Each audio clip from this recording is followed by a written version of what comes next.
Back at the White House, the president cluing us in on his new picks for some very important jobs. He has some extremely harsh words for a former associate tonight, somebody who worked for him. We're back with Chief White House correspondent John Roberts with the rest of the interesting day of news. Good evening, John. Always seems like every day is an interesting day here at 1600 Pennsylvania. The president, when he was leaving this morning, was very excited to talk about some new additions to his cabinet and staff. But what really had his dandruff up today was a former top official. It was another first, an American president publicly unloading on his former Secretary of State.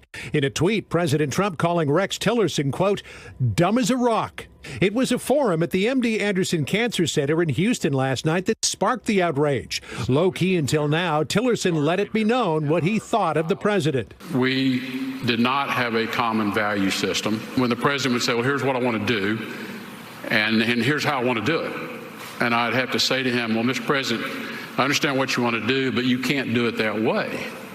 It violates the law. President Trump responded viciously to Tillerson's remarks, tweeting this afternoon, Rex Tillerson didn't have the mental capacity needed. I couldn't get rid of him fast enough. He was lazy as hell. Now it's a whole new ballgame. Great spirit at state. The president is also looking for a new ballgame at the Department of Justice, today nominating William Barr to replace Jeff Sessions. Bill previously led the Justice Department with distinction as Attorney General under George H.W. Bush, following his unanimous confirmation by the United States Senate.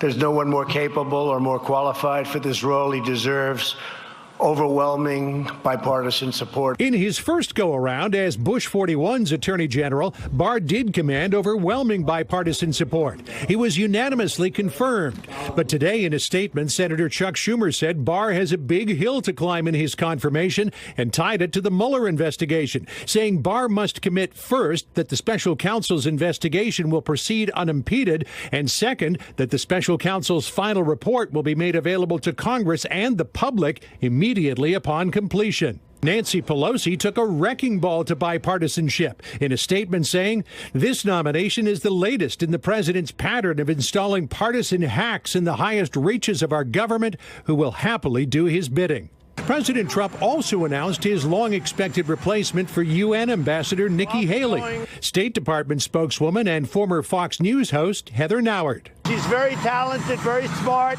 very quick, and I think she's going to be respected by all. So Heather Nauert will be nominated for the ambassador to the United Nations. But Democrats will have the long knives out for her confirmation. The Center for American Progress leading the way in a statement today saying to nominate someone with zero diplomatic negotiating experience is yet another reminder that the Trump administration does not prioritize diplomacy.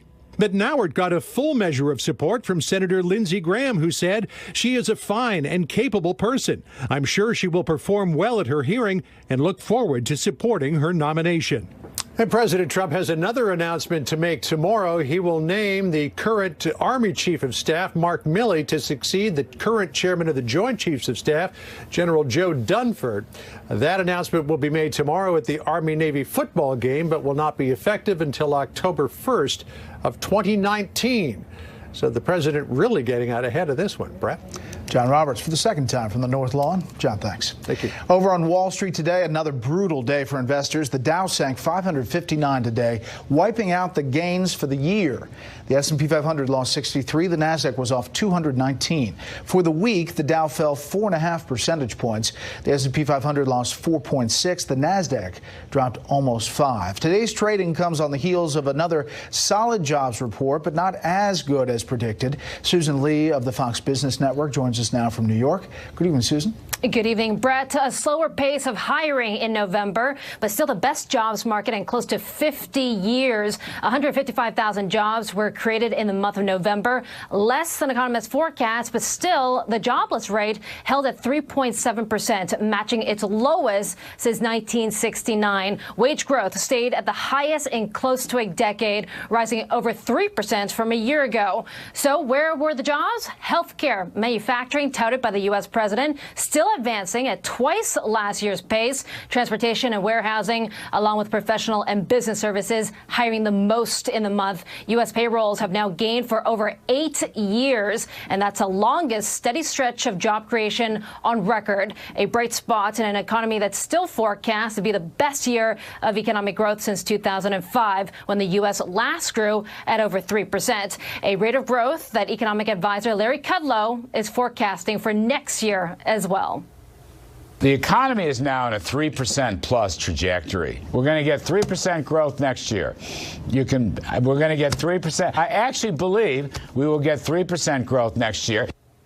Now, the markets weren't exactly buying into the optimism on Friday, with another big points drop for the Dow. Its worst three-day sell-off in close to a year. U.S.-China trade concerns also hit investor sentiment this week with the arrest of a top executive at China's largest network equipment maker, Huawei, straining a U.S.-China trade truce. Brett? Susan Lee in New York. Susan, thanks. As Susan mentioned, U.S. prosecutors